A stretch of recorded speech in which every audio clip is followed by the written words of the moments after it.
Assalamualaikum warahmatullahi wabarakatuh. Perkenalkan, nama saya Fatimah Zahra dengan NIM 23660043, dan di sini saya akan mempresentasikan poin-poin penting yang mengenai deformasi batuan 1 dan deformasi batuan 2. Deformasi adalah proses yang menyebabkan perubahan bentuk geometri batuan karena gaya-gaya eksternal yang bekerja pada batuan tersebut, dan dari proses deformasi menghasilkan tekstur geologi.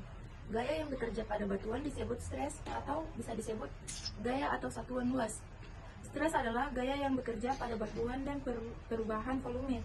Bentuk disebut tipin. Tipe stres yaitu ada dua, yaitu ada uniform atau continuing stress, suatu gaya atau tegasan yang bekerja secara seimbang ke semua arah, dan yang kedua itu tensile stress, kekuatan stres tidak sama atau tidak seragam. Tensional stres atau gaya eksternal yang banyaknya saling menjauhi. Tensional stres atau gaya eksternal yang arahnya saling menjauhi. Kompresional stres, gaya eksternal yang saling berhadapan dan saling menekan batuan. Shear stress atau gaya yang saling sejajar dan berlawanan arah. Ketika batuan mengalami tekanan akan melewati 3 tahap deformasi berikut, yaitu satu, deformasi elastis. Bila batuan yang terkena deformasi kembali ke bentuk semula ketika stres dihilangkan. Deformasi duktil, batuan yang terkena stres yang melampaui batas stres sehingga mengalami deformasi permanen dan kembali ke bentuk semula. Jika stres dihilangkan, bila material bersifat akan menghasilkan patan, dan jika material bersifat brittle atau rapuh maka akan patah. Tekstur batuan atau material akan retak atau rapuh. Berdasarkan perilaku batuan ketika mengalami stres, tekanan batuan dapat diklasifikasikan menjadi 2, yaitu bersifat brittle atau rapuh, 2 bersifat ductile atau liat. Jenis deformasi yang terjadi pada batuan dipengaruhi oleh temperatur, tekanan, kecepatan deformasi, dan komposisi batuan. Cara mengukur deformasi batuan ada 2 cara, yaitu strike atau dip. Strike dan dip adalah simbol dalam geologi yang digunakan untuk mengetahui material, mengetahui orientasi batuan. 2, deskripsi orientasi spesial batuan yang mengalami perpatan. Batuan yang beku mengalami deformasi yaitu memiliki perlapisan yang horizontal berupa adanya lipatan atau patahan. Batuan yang mengalami deformasi yaitu butirannya menjadi lebih pipih, mempunyai keinginan pelapisan dan patahan.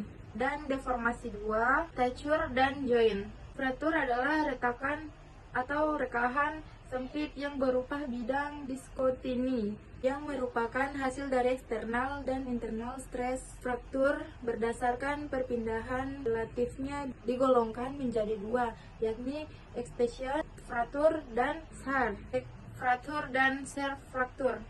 Joint atau kekar adalah jenis extension fraktur yang paling umum di dekat permukaan bumi. Berikut beberapa mode fraktur yang biasanya dibuat dalam bidang mekanika fraktur, yaitu ada mode one opening joint, ada mode sliding fault, mode training, dan anti mode atau one volume style companion band.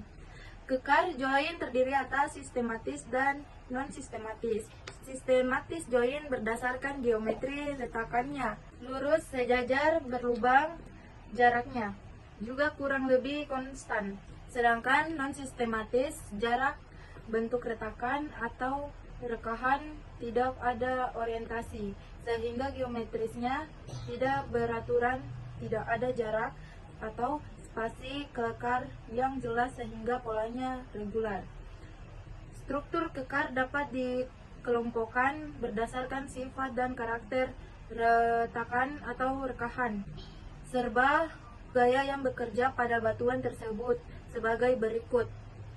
1. Shear joint atau kekar gerus adalah retakan rekahan yang membentuk pola saling berpotongan, membentuk sudut lancip dengan arah gaya utama. Kekar jenis shear joint umumnya bersifat tertutup. 2. Kekar talikan atau tensional joint, kekar yang berbentuk dengan arah tegak lurus dari gaya atau gaya tension. Hal ini terjadi akibat stres yang cenderung untuk membelah dengan cara menekannya pada arah berlawanan dan akhirnya kedua dinding atau saling menjauh. Bentuk rekahan umumnya terbuka. 3. Kekar yaitu campuran dari kekar genis dan kekar katalikan dan umumnya rekahannya terial oleh mineral sekunder vein. Kekar genis memiliki ciri-ciri di lapangan, biasanya bidangnya licin, memotong seluruh batuan, memotong komponen batuan, bidang rekahannya relatif kecil, adanya joint set berpola belah ketupat. Kekar talikan memiliki ciri-ciri di lapangan, biasanya bidang kekar tidak rata, bidang rekahannya relatif lebih besar, polanya sering tidak teratur. Kalaupun terakhir, biasanya akan berpola kotak-kotak. Karena terbuka, maka dapat terisi mineral yang kemudian disebut vicin. Kekar talikan dapat dibedakan atas dua, yaitu tension fratur, yaitu kekar baik yang bidang retakannya secara dengan tegasan. 2. Relief fratur yang terbentuk akibat hilangnya tekanan tegak lunas terhadap gaya utama.